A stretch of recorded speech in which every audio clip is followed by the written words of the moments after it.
Welcome. I'd like to welcome you to this public meeting of the New York City Rent Guidelines Board.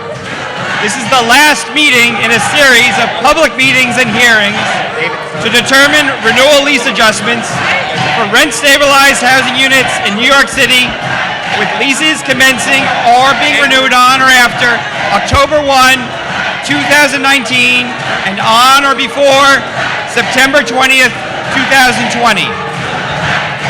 I will now take roll call. Please respond if present.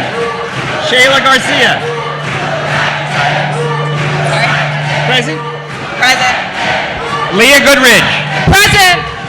Cecilia Hossa. Present. Alex Schwartz. Present. Patty Stone. Present. Armand Tejeda. Present. Scott Walsh. Present. May Yu. Present. David Reese, present. Let the record show we have a quorum. We will first consider proposed final language for Hotel Order number 49 submitted by board members. Do I have a proposal? I move to adopt the final language of Proposal 1 for Hotel Order 49 that was circulated to members of the board and posted on the RGB website on June 21st. And I further move to adopt the explanatory statement and findings for Hotel Order 49 substantially in the form submitted by staff to the board as of June 21st, 2019, and to be modified by the RGB staff after this meeting to reflect the adopted rental adjustments. A summary of Hotel Proposal 1 is as follows. Residential Class A apartment hotels, 0% increase. Lodging houses, 0% increase.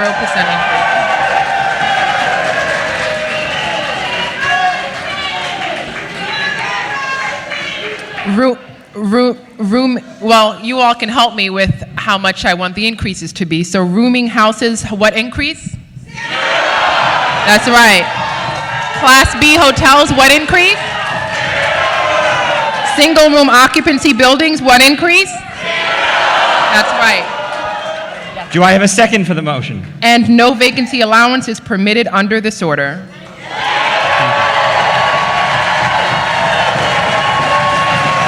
Do I hear a second? Second. Any discussion on the motion? Second. Second. I have a second. Any discussion on the motion? Hearing no discussion, I call the question. Shayla Garcia. Yes. Leah Goodridge. Yes. Cecilia Hossa. Yes. Alex Schwartz. Yes. Patty Stone. No. No. Armand Tejeda. Yes. Scott Walsh. No. May Yu. Yes. David Reese, yes. The motion passes 7-2.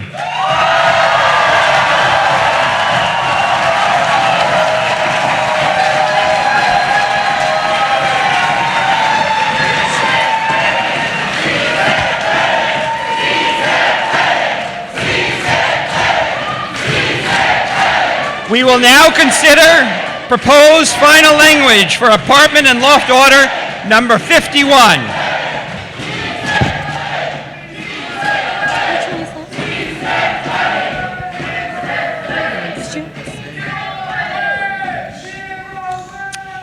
As with our historical practice, we alternate between tenant representatives and owner representatives going first. This year, tenant representatives will make the first proposal.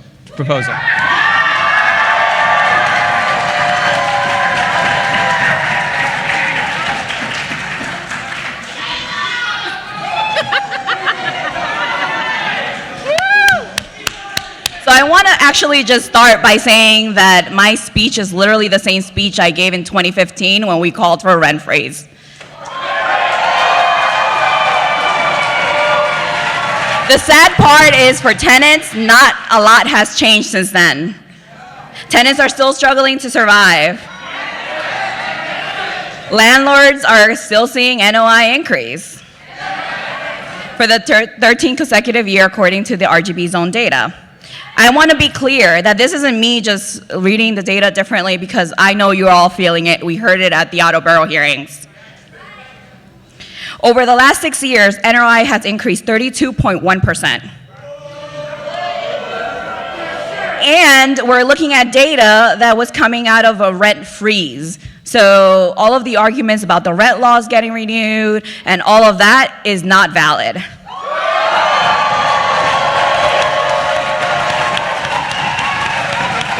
So let's give them that NOI maybe took a little bit of a decline. That isn't a call to run for the hills and give landlords another uptick in their NOI. How many tenants in this room saw a 32% increase in their salaries over 6 years? Or your landlord making sure, your employer making sure you can still afford your rent? Now let's talk about tenants because I think that that's a picture we always forget. The tenants who live in rent-stabilized housing, 76% of those people are people of color. With an average age of 34 years old. 68% of them have some college, not graduates. 55% of them are female-head households. 29% of all rent-stabilized tenants receive some kind of public assistance. That is who lives in rent-stabilized housing. So when we say a moderate increase is not going to impact folks, that's not true.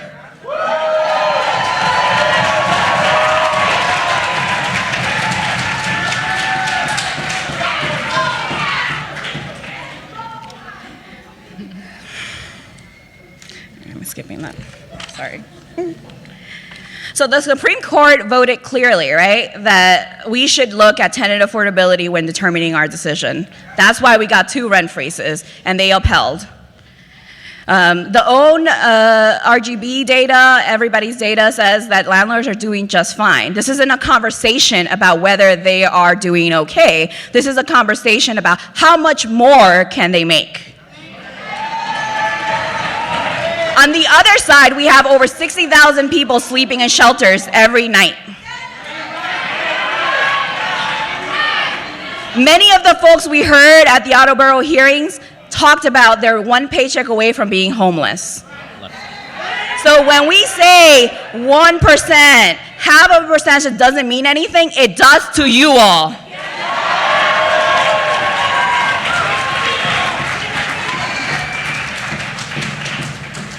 We need to stop ignoring the data that talks about tenants' affordability and stop putting it next to profits. We need to decide as a city that we're going to prioritize people who live here over how much more money can someone make. This is one of the most profitable businesses in the country.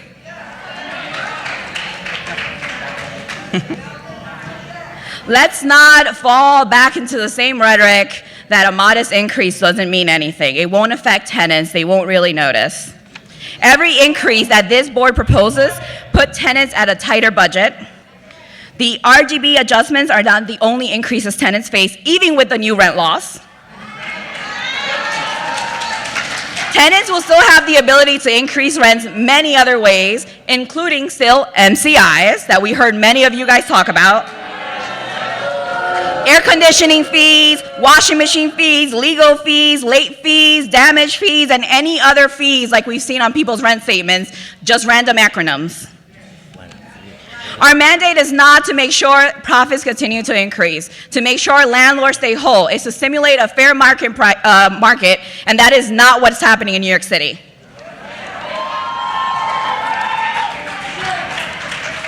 Let's make a fair decision. Let's split it both ways. A 0%. Landlords don't get a more increase.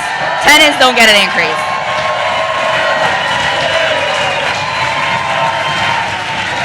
I know that often we're looked at, oh, you just represent tenants. You don't really look at the data. Clearly we do. I gave you a ton of data that proves that tenants need a 0. That is why I ask every single board member on this board to rise to the charge, our mandate. Vote for a 0% for a 1-year lease and a 2% for a 2-year lease. We've done it before, and it's been okay. Again, I want to encourage every board member and every single person in this room not to ignore the big elephant in the room, right? That this is about class and race. We're talking about poor people of color who have historically been marginalized. People who have been rezoned and will continue to see rezonings. So that is why I'm asking every single member to vote for a 0% increase for adjustment for a 1-year lease and a 2% increase for a 2-year lease. Let's put people over profit. I think Albany did his job listening to New York tenants. I feel like this board and the current administration needs to do the same.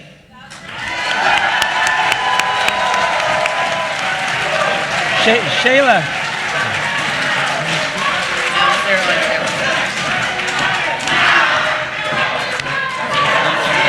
She should have one.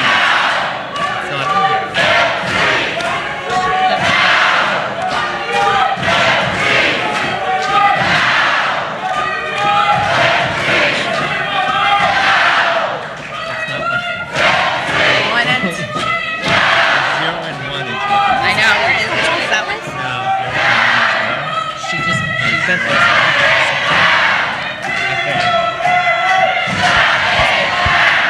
She doesn't have anything with her. Yeah. She's just saying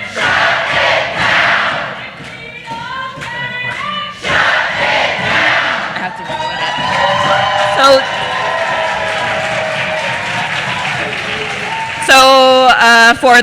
For the members of the board, I'm actually looking at proposal number 8, 0N1, not 0N2. Okay. All right, so do I hear a second for proposal number 8, a 0% increase for 1 year and a 2% and a 1% increase for 2 years? I second. Okay. Any discussion on the motion? Hearing no discussion on the motion, we'll take a vote. Shayla Garcia, Yes? Leah Goodridge, Yes. Cecilia Hossa, No. Alex Schwartz, no. Patty Stone, no. Armand Tejeda, yes. Scott Walsh, No. Nay Yu, No. no. David Reese, no. The motion fails, 3 pro, 6 con.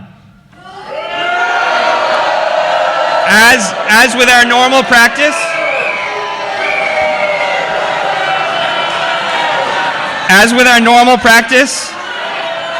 we will now turn to the owner members of the board for their proposal.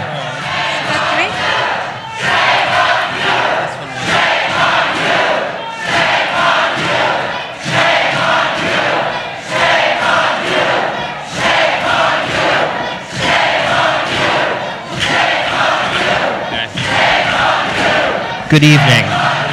Today, this board decides the level to which we either invest in housing or let it begin to deteriorate.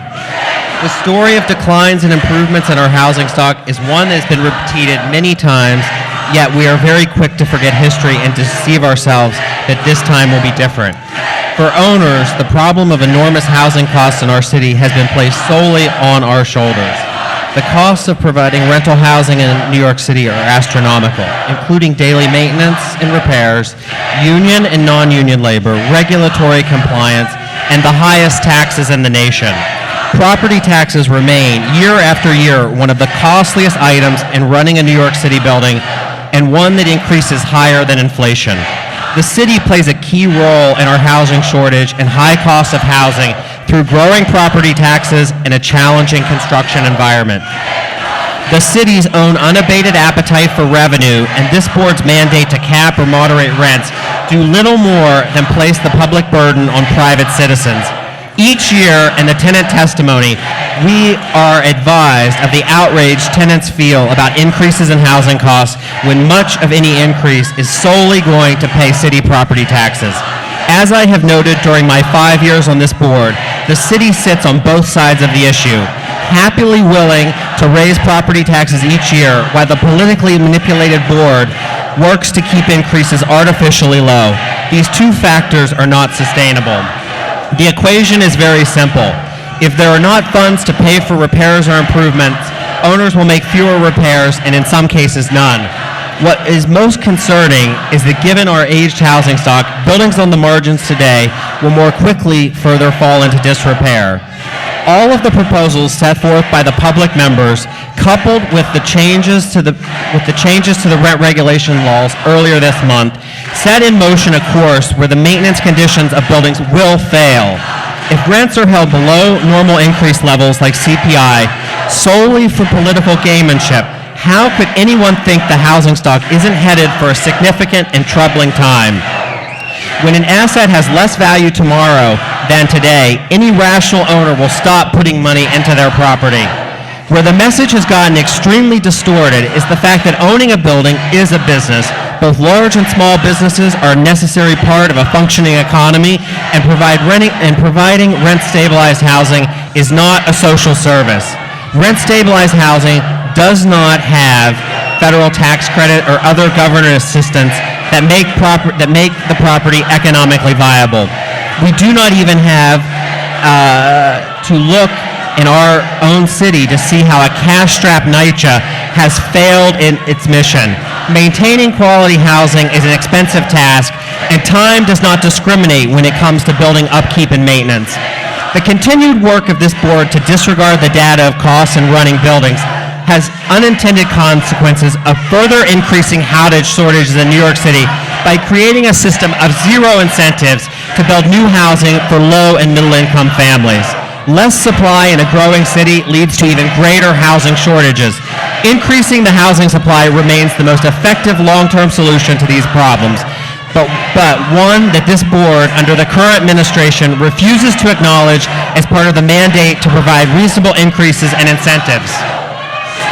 If rents increase at levels less than inflation, with no other mechanism to carry the burden of rising costs, why aren't fair increases even being presented for debate by this board? How could the most significant changes in the rent law in the past decade pass this month and the chair of this board doesn't even convene the membership to discuss these changes? The only study that I can find that deals with the recent changes is an HR&A study that found changes to the rent stabilization law earlier this month would create the need to increase rent 7.5% annually in order to make up for the lost income from the new laws. In conclusion, having served on this board for 5 years under 3 different chairs, I've seen every excuse, antidote, and tactic deployed to avoid dealing with the actual data presented by this board. Chairs serve executive orders by the mayor's invisible hand, public members who don't attend important board meetings, and an attitude that next year we can start providing fair increases based on the data. This board was formed to base its decision on unbiased economic analysis and to consider the costs of operating buildings. However, the decisions are becoming more rooted in politics than finance. As an owner member, my role is clear. But within this political context, the board has become little more than a theater trying to give the public a sense of a fair process, which is far from true. This type of board structure is dangerous and scary in a democratic society, regardless of your political leanings. While the public members who serve may have good intention, there has been a strategic decision to fill the public seats with membership that does not understand any of the real-world consequences that are impacts of their decision. Rent stabilization has been a long-standing approach to the housing crisis here in New York because it doesn't require actual sacrifices like increasing density in neighborhoods or paying more in taxes for housing subsidies. Unfortunately, 50 years into this experiment, we continue to see the tool as very blunt, poorly administers assistance to the neediest in our community, and continues to drive up housing costs for those not lucky enough to have been in the right place at the right time. We have countless more losers than winners on both sides of this debate, and it continues not to be a public forum for discussion, as none of you have listened to what I've had to say.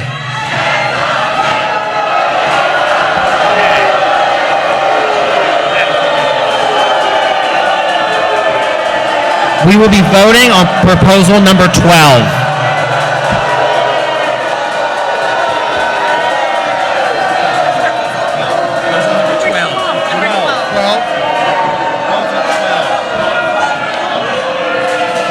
Okay, Scott has moved to adopt proposal number 12. Do I hear a second? Second. Okay. Is there any discussion on the motion? Any discussion on the motion?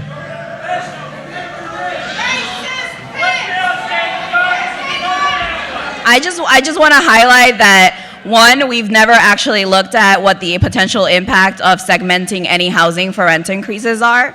And so that should have been a discussion we were having from the beginning of hearings. And I definitely am going to vote no on that proposal.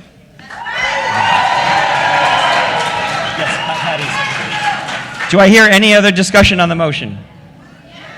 Hearing none, I call the question. Shayla Garcia. No.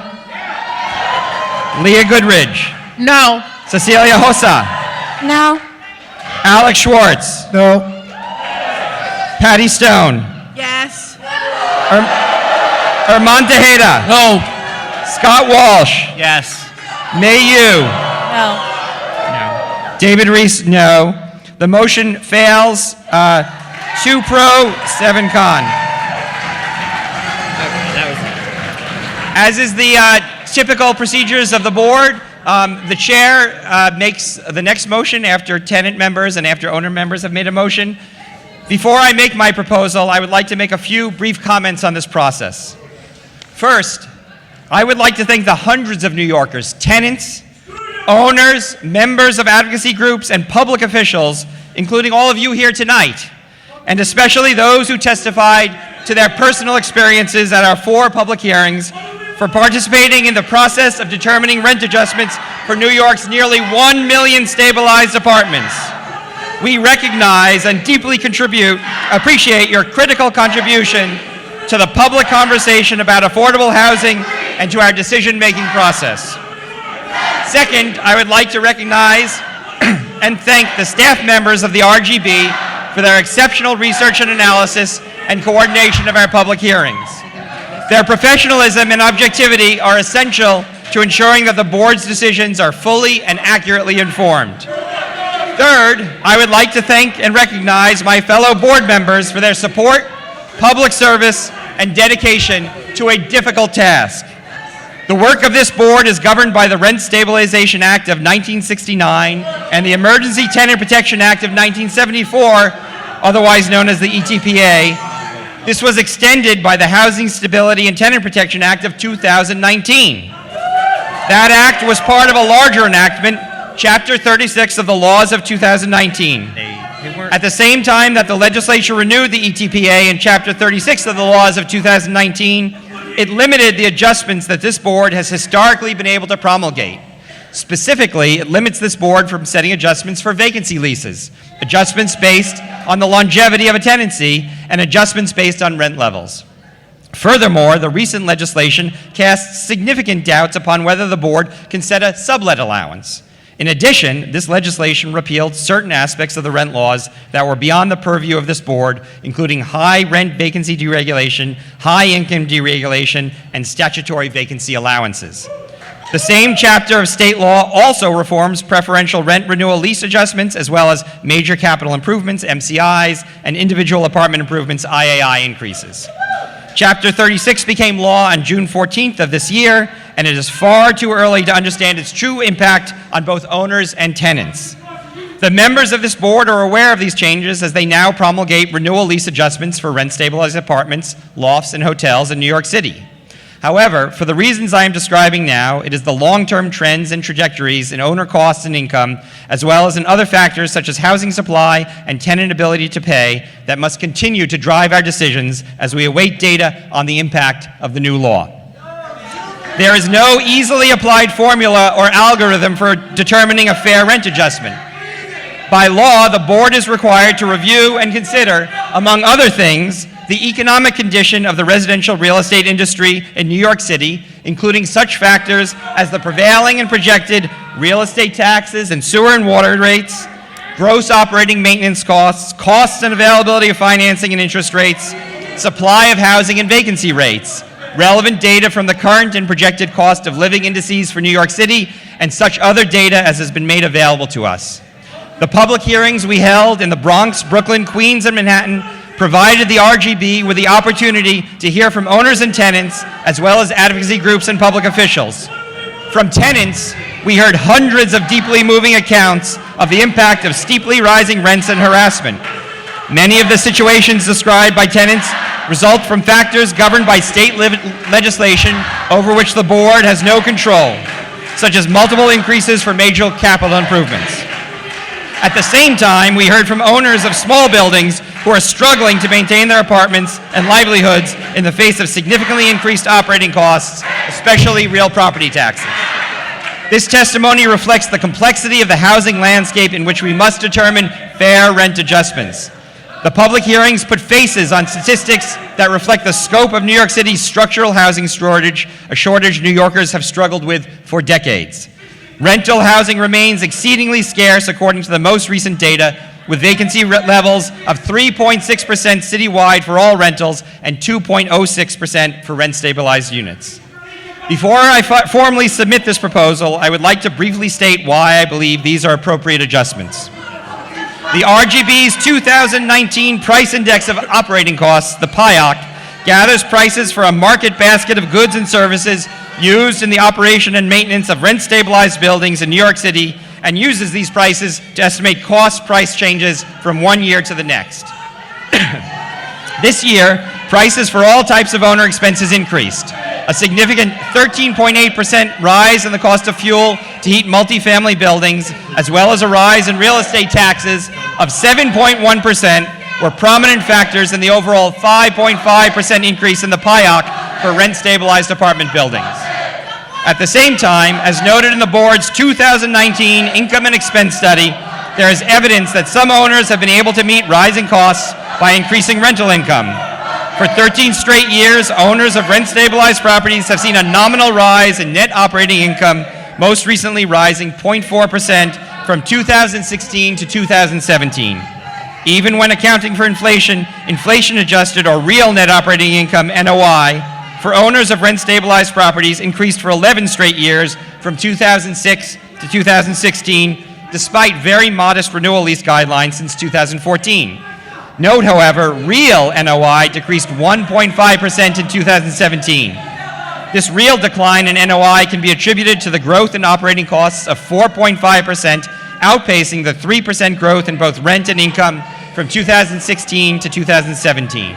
But even with this recent real decline in NOI, inflation-adjusted NOI is up 53.1% since 1991. Another way to evaluate the financial condition of New York City's rent-stabilized housing stock is by measuring the ratio of expenses to revenues.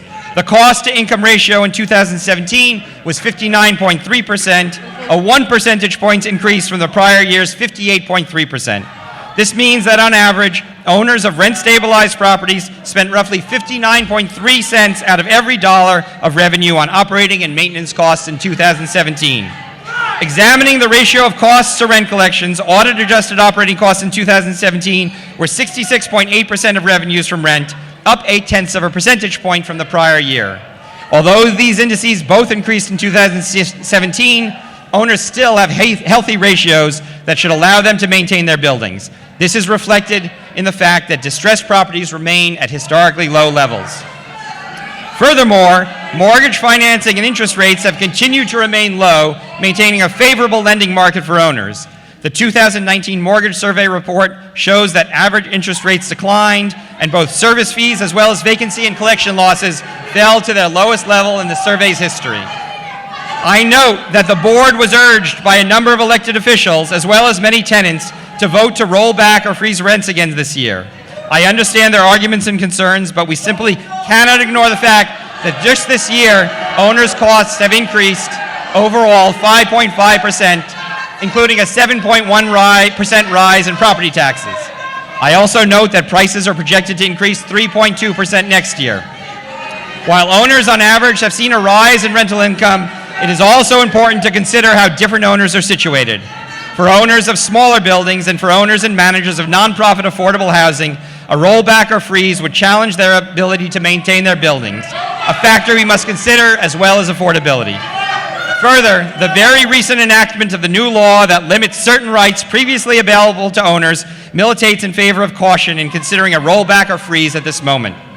Although the rise in owner costs arguably supports a larger increase than I am proposing, I believe that a larger increase is unwarranted in light of the historic trend of increases in NOI and because a larger increase raises significant affordability concerns. It is established that the board can consider tenants' ability to pay rent as a factor in setting renewal lease adjustments. Data from the 2017 Housing and Vacancy Survey, the most current HVS data available, shows that the median gross rent-to-income ratio for tenants living in rent-stabilized apartments who are not receiving Section 8 is 33.5%. This means that more than half of rent-stabilized tenants not receiving Section 8 are paying at least 33.5% of their income in rent and are considered rent-burdened. Housing is typically considered affordable when a household pays no more than 30% of its income in rent. All these statistics point to a single fact, that rent-stabilized housing remains unaffordable for many tenants. As reported in the 2019 Income and Affordability Study, there are indicators that the rent burden is softening a bit. The unemployment rate fell in 2018.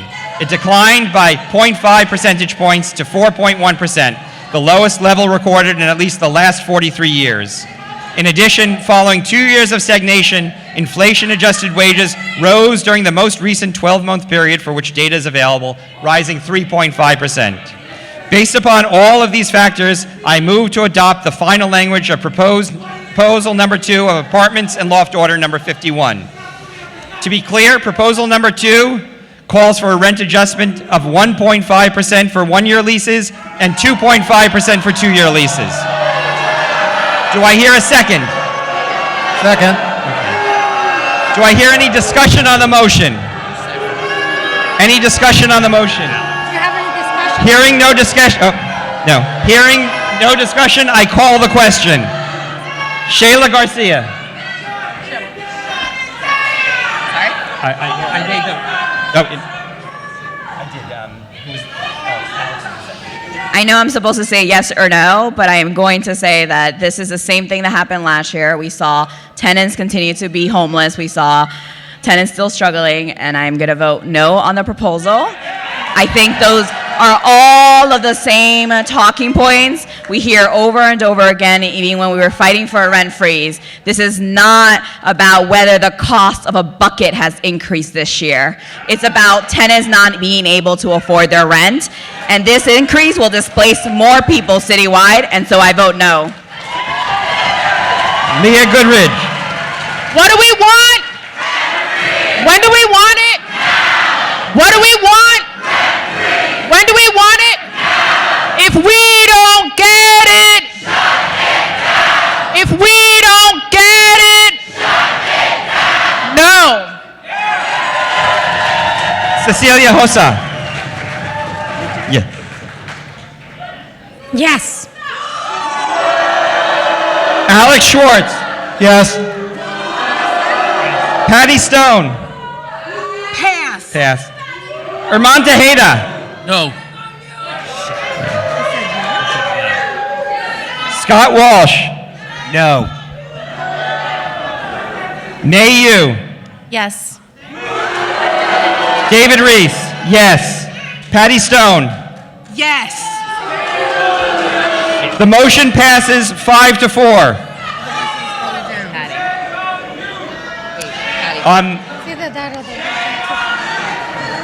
Okay. That completes the business of this public hearing. Do I hear a motion to adjourn? Motion. Do I have a second? Do I hear a second to adjourn? Second. All right, this motion is adjourned.